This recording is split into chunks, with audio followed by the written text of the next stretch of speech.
नमस्कार, आप देख रहे हैं जगत क्रांति टीवी और मैं हूं आपके साथ ज्योतिका। आइए रुक करते हैं खबर की ओर। लोकसभा में वक्फ संशोधन विधेयक पारित होने पर संयुक्त संसदीय समिति के अध्यक्ष और भाजपा सांसद जगदम्बिका पाल ने कहा, इस संशोधन से गरीब और जरूरतमंद लोगों को फायदा मिलेगा। अभी इसका फायदा किसी गरीब को नहीं मिल पा रहा है। वक्फ संपत्ति को बेचते रहे हैं, आज इसमें बहुत बड़ा सुधार का काम हुआ है। अब देश की वक्फ की संपत्ति का पंजीकरण होगा। इस बिल को लाने का खास उद्देश्य था कि इसकी संपत्ति का सही इस्तेमाल हो और गरीबों को फायदा मिले। ये एक नया अध्याय शुरू हो रहा है, इसका स्वागत करना चाहिए। इस विधेयक का समर्थन देश के धर्मगुरु भी कर रहे हैं। ये वक्फ के संशोधन विधेयक का एक बहुत बड़ा रिफॉर्म है। एक वाकिफ जिस मंशा से वक्फ को करता है कि हमारी इस प्रॉपर्टी को हम गॉड के नाम पे, अल्लाह के नाम पे वक्फ कर रहे हैं और इस वक्फ की आमदनी से गरीब को, पसमानदा को, खवातीन को, अनाथ को, बच्चों को, महिलाओं को, विधवाओं को इसका फ़ायदा मिलेगा। तालीम में या उनके हेल्थ में या और मदद मिलेगी। लेकिन इस वक्त से अभी पूरे देश में न कहीं कोई यूनिवर्सिटी बनाई गई, न कोई मेडिकल कॉलेज बनाया, न इंजीनियरिंग कॉलेज बनाया और उसका फ़ायदा कहीं किसी एक गरीब को नहीं मिल रहा है। और वो वक्फ का फ़ायदा केवल मुतवल्ली, और waqf once is a waqf is always waqf. और फिर भी उस वक्फ की प्रॉपर्टी जो गॉड के नाम पे किसी ने वक्फ किया उसको भी बेच दे रहे हैं, उसको भी खुर्द-बुर्द कर दे रहे हैं, मुतवल्ली हों, केयरटेकर्स हों, वक्फ बोर्ड के जुड़े हुए अहलकार हों। तो आज उसमें एक बहुत बड़ा सुधारवादी कदम है।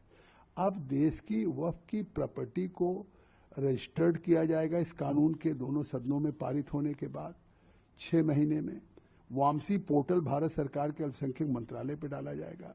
इसके रख रखाव के लिए बोर्ड को और सुव्यवस्थित किया जाएगा। उस बोर्ड के साथ साथ उसके इनकम की ऑडिट करेगी सीएजी के द्वारा नियुक्त किए हुए ऑडिटरों के द्वारा। तो इस सरकार का ये अमेंडमेंट का खास उद्देश्य था कि वक्फ की प्रॉपर्टीज का ठीक से उसका एडमिनिस्ट्रेटर हो और उसके इनकम का फायदा गरीब मुसलमान को मिले। अब आज ये कांग्रेस पार्टी हो, समाजवादी पार्टी हो, डीएमके हो, तृणमूल कांग्रेस हो, किस तरह से विरोध कर रही है। ये कह रही कि भाजपा मुसलमानों में डिवीजन करा रही है। तो इसका मतलब है कि अगर इस विधेयक से गरीब मुसलमान को, पसमानदा मुसलमान को, महिलाओं को वक्फ बोर्ड में अगर हम वहां पे मेंबर बना रहे हैं, जो अभी तक वक्फ में न महिलाएं थी और न पसमानदा, न ओबीसी, न गरीब, तो ये तो एक नया अध्याय शुरू हो रहा है कि उस वक्त में सबका सहभागिता, सबकी हिस्सेदारी होगी।